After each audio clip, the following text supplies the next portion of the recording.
Halo teman-teman, kali ini saya akan membahas tentang salah satu daripada sumber makronutrisi, yaitu adalah protein. Teman-teman sekalian, yuk kita bahas tentang protein. Protein adalah salah satu topik yang mungkin kadang-kadang bisa disebut kontroversial. Kenapa? Karena kalau berbicara protein, kebanyakan dari kita pasti memiliki cara pandang, perspektif, data, dan informasi atau referensi yang berbeda-beda. Tapi ini salah satunya aja teman-teman ya. Jadi teman-teman boleh dengarkan, kalau setuju, kalaupun nggak setuju juga nggak apa-apa ya. Secara umum saya mau mengatakan adalah daripada karbohidrat, lemak, protein adalah salah satu yang paling underapresiasi ya. Kebanyakan pendekatan daripada, kalau kayak mungkin di luar negeri ada namanya SAD kan, Standard American Diet gitu ya. Atau kalau di Indonesia SID ya, bukan Superman is Dead. Standard Indonesian Diet hampir kebanyakan rata-rata adalah kombinasi karbohidrat dan lemak yang tinggi, yang justru akhirnya makanya kenapa sekarang obesitas itu nomor satu menjadi akibat daripada apa? Akibat yang menyebabkan obesitas itu adalah, kalau kita lebih teliti lebih lagi, adalah yang disebut namanya sindroma X. Sindroma X kalau kita lebih teliti lagi, yang menyebabkan itu adalah apa? Resistensi insulin. Yang menyebabkan apa resistensi insulin? Biasanya adalah karbo dan lemak yang tinggi. Nah, jadi makanya kenapa di sini teman-teman kita bisa lihat, bicara protein kita berbicara sesuatu yang underapresiasi. Hubungannya protein kadang-kadang hubungannya dengan salah satu organ tubuh terbesar di badan kita, yaitu adalah otot rangka. Kalau berbicara komposisi tubuh, ingat lagi ya teman-teman sekalian ya, peran daripada otot rangka juga begitu besarnya. Karena otot dikencangkan yang terangsang kekuatannya tulang. Jadi kayak terjadinya kerapuhan tulang gitu ya, mungkin osteoporosis dan sebagainya, lebih disebabkan karena hampir sebagian besar sesungguhnya karena terjadinya kekurangan otot, atau yang dikenal yang namanya sarkopenia ya, atau under muscle. Nah, jadi protein konsumsinya itu bisa dikatakan kecenderungannya dari kita semua adalah kurang. Makanya kenapa protein menjadi salah satu makronutrisi yang underapresiasi. Nah, yuk kita bahas di sini berbagai poin tentang si protein tersebut ya. Kesatu, tadi saya katakan lebih banyak kekurangan protein atau lebih banyak kelebihan protein. Nah, pertanyaannya saya balikin lagi, lebih banyak kekurangan karbohidrat atau kelebihan karbohidrat? Pasti jawabannya kelebihan.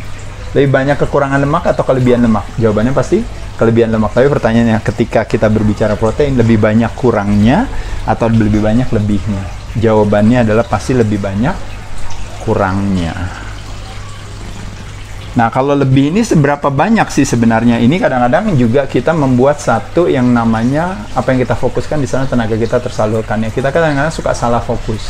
Jadi kita suka beranggapan ibaratnya kalau protein kebanyakan itu nanti kan bahaya buat ini, bahaya buat itu dan sebagainya. Tapi problemnya adalah sekali lagi, potensi untuk terjadinya kelebihan protein itu jarang terjadi. Sama halnya seperti kayak kelebihan uang sama kekurangan uang, lebih sering mana kira-kira masyarakatnya? Lebih banyak kekurangan uang gitu ya. Yang kalau ya, tapi kalau kelebihan uang, kebanyakan uang tuh nanti repot loh, nanti banyak yang ngutang, banyak yang apa. Iya sih memang, tapi saya hanya mau mengatakan kepada teman-teman sekalian adalah bahwa kelebihan protein itu agak sedikit tidak dimungkinkannya, disebabkan karena kalau kita berbicara yang namanya satiety atau yang namanya sensor atau signal kenyang, itu paling banyak datangnya adalah dari protein. Jadi kalau kita makan protein terus-menerus, badan kita pasti cepat kenyang. Tapi kalau kita makan dari, contohnya dari karbohidrat tidak punya signal tersebut gitu. Protein bisa membuat tubuh punya signal tersebut. Nah, jadi makanya kenapa untuk kelebihan protein itu menurut saya sebenarnya tidak memungkinkan juga. Ditambah lagi juga belum lagi kadang-kadang protein harganya juga mahal gitu ya. Carinya juga susah dan sebagainya. Bisa didapat dari apa aja teman-teman protein? Bisa dapat dari hewani dan nabati. Nah, cuma untuk menjelaskan hewani dan nabati mana yang bagus dan sebagainya, saya hanya ingin menjelaskan lebih kepada teman-teman sekalian pengetahuan umum saja. Nanti konsekuensinya, nanti baru teman-teman nanti akan bisa tahu sendiri kira-kira nanti teman-teman mau memutuskan yang mana. Ya, paham ya? Karena saya nggak maunya nanti teman-teman nanti bilang, oh yang bagusan ini, karena nanti saya maunya nabati, nggak mau hewani, karena hewani saya kasihan sama binatang, nanti itu urusan yang lain gitu ya. Tapi saya hanya mau menjelaskan secara umum dulu aja ya. Jadi kalau teman-teman sekalian, kalau kita berbicara tentang kemampuan untuk mengkonsumsikan makanan gitu, makhluk hidup itu terbagi antara lain adalah salah satunya adalah ada tumbuhan, ada hewan ya. Hewan itu seperti manusia, seperti binatang ya. Kalau tumbuh-tumbuhan ini dikenal dengan yang namanya autotrop atau autotropis, yaitu adalah kemampuan punya kemandirian untuk menciptakan tenaganya atau makanannya sendiri. Jadi nggak perlu harus makan dari tempat lain. Tumbuhan itu dia berbeda sama binatang. Binatang itu pindah-pindah ya, kalau teman-teman tahu ya. Sedangkan kalau si tumbuhan itu dia nggak pindah, dia diam aja sendiri. Nah, jadi tumbuhan itu punya sebuah kemandirian yang besar. Dia bisa menciptakan makanannya sendiri. Sedangkan hewan kebalikannya disebut yang namanya heterotrophs gitu ya. Artinya dia membutuhkan other living organism yang lain untuk supaya bisa dia hidup. Makanya dia perlu makan dari makhluk lainnya. Nah, ini yang perbedaan yang signifikan teman-teman, bukan masalah benar salah. Ya, itu dulu aja dulu biar tahu. Nah, jadi teman-teman kalau tumbuhan itu secara mandiri, teman-teman itu dia dapatnya itu dari mana? Dia dapatnya salah satunya, kalau teman-teman tahu yang namanya 3 elemen dalam kehidupan itu, ada yang namanya karbon, ada yang namanya hidrogen, ada yang namanya oksigen, yang bisa didapat dari air dan bisa didapat dari udara.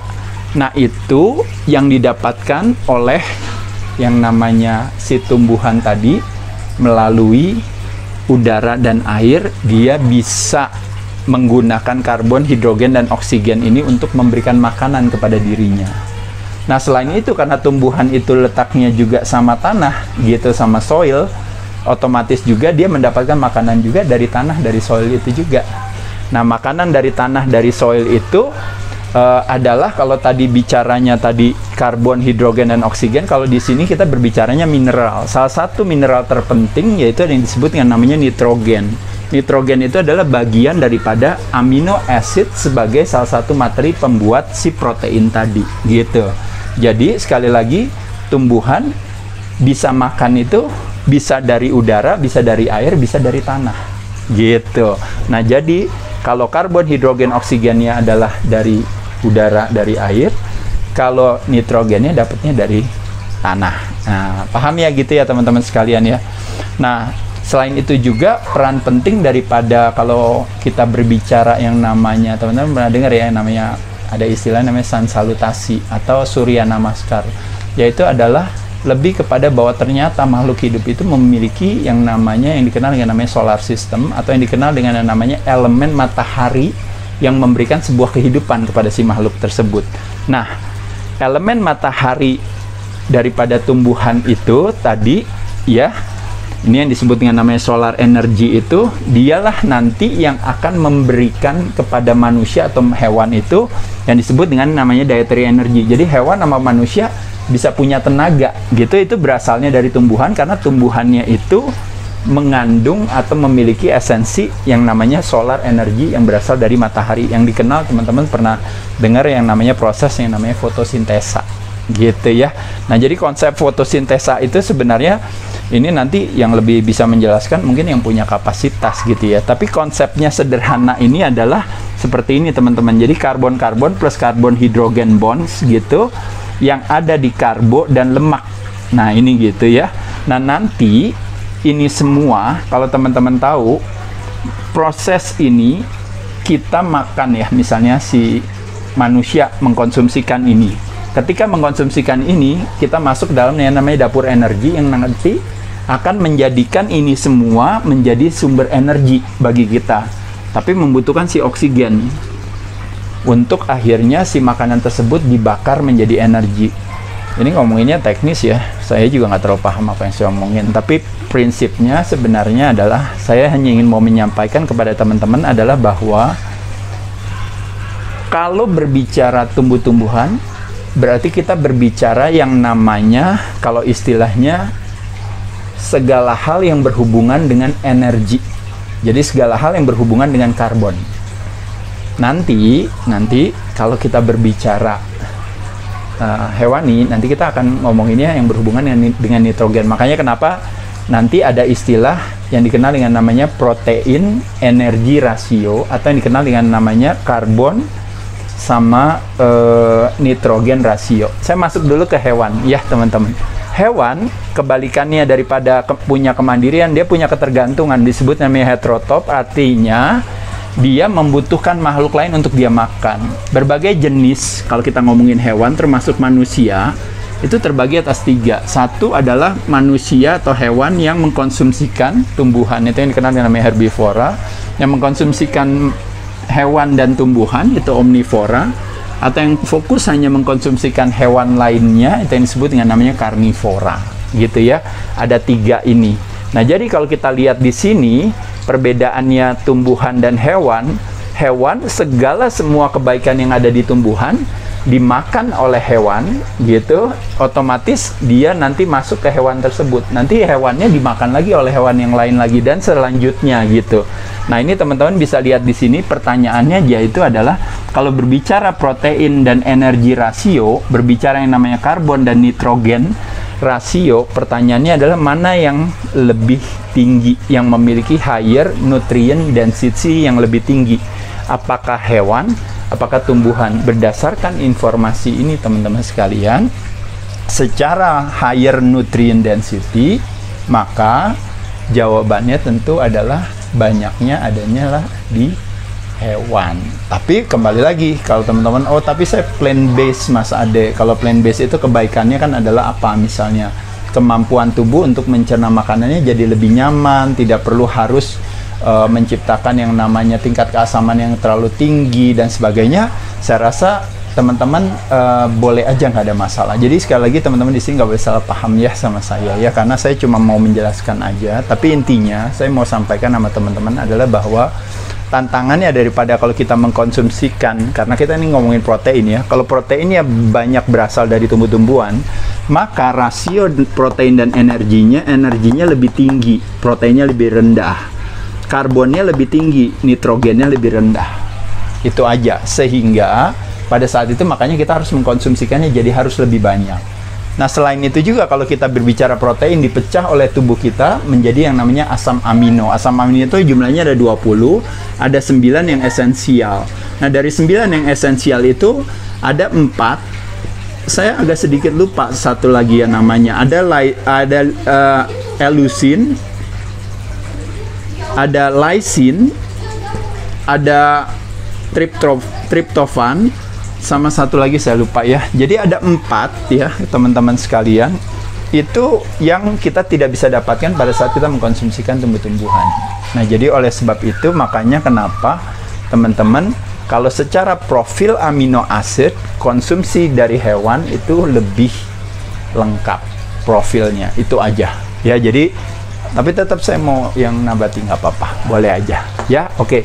Nah, jumlahnya berapa protein yang dibutuhkan setiap harinya teman-teman? Nah, sekali lagi ini juga sama gitu ya. Kalau kita berbicara persentase daripada program makanan kita saat ini, kalau kita memakai standar American Diet atau standar Indonesian Diet, itu kurang lebih jatuhnya kenanya cuma paling hanya di 10%. Tapi kalau kita bandingkan dengan kita naikkan menjadi 30% atau bahkan bisa sampai up to 40%, teman-teman akan bisa dilihat di sini akan ada satu signifikan kemajuan daripada kebaikan tubuh kita sendiri. Nah, makanya kenapa kalau menurut saya kenapa saya sebut underapresiasi, tidak terlalu dihargai, karena kita konsumsinya terlalu sedikit. Nah, cara menghitung jumlah protein yang dibutuhkan itu sebenarnya sekali lagi tidak ada yang baku, nggak ada sih sebenarnya kalau teman-teman tahu. Tapi hanya mau menyampaikan adalah bukannya saya bilang harus tinggi protein, tapi yang mau saya sampaikan kepada teman-teman adalah lebih kepada kalau bisa ya teman-teman ya, proteinnya jangan kurang gitu. Proteinnya jangan kurang. Nah, protein tidak kurang itu kalau saya rasa kalau di 30% saya rasa itu adalah satu hal yang baik.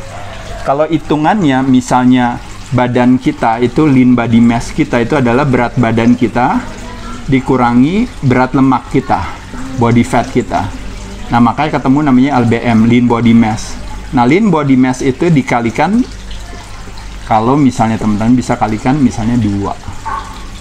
Nah, nanti akan ketemu jumlah gramnya per hari. Nah, kira-kira dari jumlah gram per hari kalau nanti dihubungkan dengan total kalori intake kita, maka kira-kira kebutuhannya, makanya saya mempercepat aja teman-teman daripada kita hitung-hitungan, kira-kira di sekitar 30% daripada makanan kita kalau bisa itu adalah berasal dari protein. Nah, protein sendiri mengandung lemak yang alami. Makanya kenapa kalau kita konsumsi misalnya proteinnya tinggi, karbonnya rendah, lemaknya rendah, kenapa-napa nggak kenapa-napa, bagus. Terutama bodybuilder banyak melakukan ini. Ada juga yang orang bilang, saya proteinnya tinggi, karbonnya rendah, tapi lemaknya tinggi. Itu ketogenic diet. Bagus nggak? Bagus juga. Teman-teman mau coba? Silahkan juga, nggak ada masalah. Yang lainnya lagi, karbonnya tinggi, proteinnya tinggi, lemaknya rendah. Bisa nggak kayak gini? Bisa juga, nggak ada masalah. Di sini yang mau saya sampaikan sama teman-teman ya. Jadi kadang-kadang ketika kita belajar tentang yang namanya diet and nutrition ya teman-teman ya, apalagi menjadikan tubuh kita sebagai laboratoriumnya, teman-teman pasti akan kaget untuk melihat ternyata berbagai pendekatan diet itu sebenarnya ketika disesuaikan dengan kondisi masing-masing ternyata it works gitu loh. Makanya kenapa saya selalu bilang, selalu kalau kita berbicara yang namanya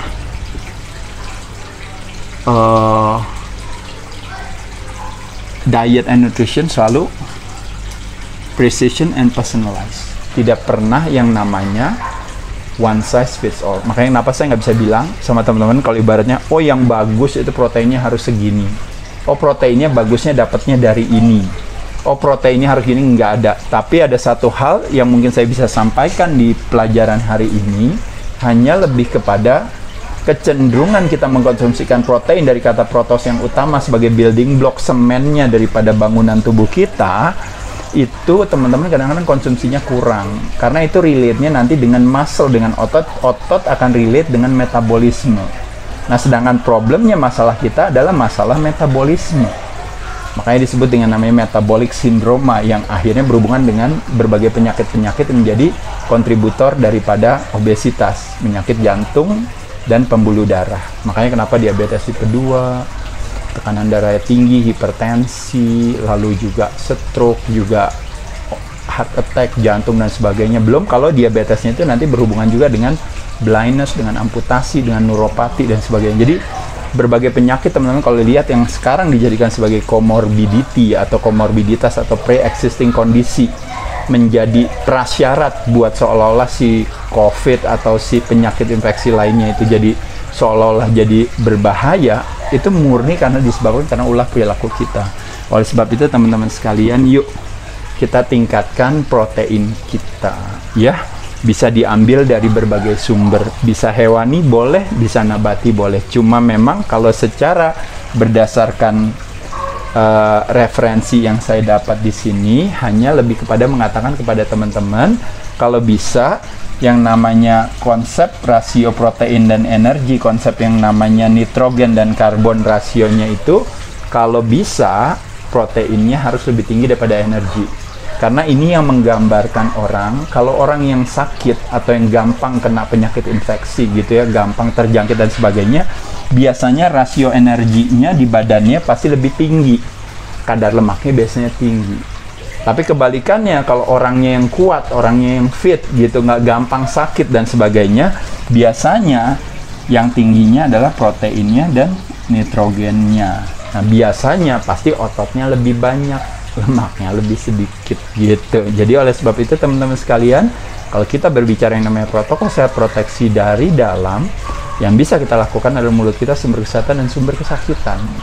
Nah, oleh sebab itu teman-teman sekalian, yuk buat teman-teman kita atur pola makan kita. Berbicara makronutrisi, yang nggak boleh terlupakan adalah si proteinnya.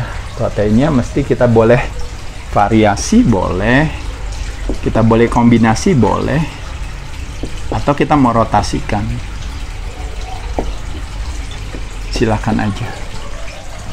Kurang lebih kira-kira itu teman-teman tentang protein, semoga bermanfaat.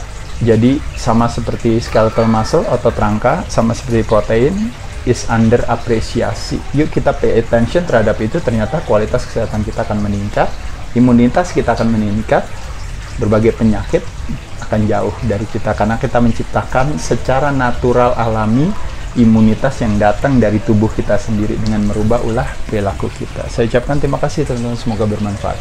Yes.